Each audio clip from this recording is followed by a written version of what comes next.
George, it's hard to add anything to the questions you asked and the responses he had in this last interview.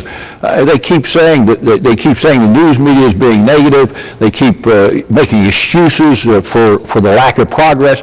I've been hearing this month after month, and I'm absolutely convinced right now the surge isn't working, and I'm convinced that if they don't pay attention to what I'm saying and a lot of other members of Congress are saying, they're going to have a disaster on their hand, because the American public wants the troops out of Iraq. You heard earlier where he said this incident in the United States is being driven by Al-Qaeda and being inspired by Al-Qaeda. This is the kind of thing that's happening because of our troops in Iraq. I'm absolutely convinced the first step to stability in Iraq is redeployment. And what they're saying, when you look at the figures that you and I see, the figures that we use all the time, oil production below pre-war level, electricity below pre-war level, a couple hours of electricity in Baghdad some days, and 60% unemployment in some parts of Iraq. I mean, there's no way you're going to have success. I want to get back to my first question, but let me pick up on something you said just there. You believe that these homegrown terrorist plots are being inspired by the U.S.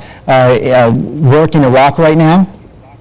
Absolutely. George, they were inspired by them all over the world. Our presence in Iraq, our occupation of Iraq, gives these people inspiration. Now, we didn't have this kind of a problem before. They came from Afghanistan, but now we even have it in the United States. So I'm absolutely convinced that this is the kind of thing that inspires these people. Well, we did have 9/11 before we went into Iraq.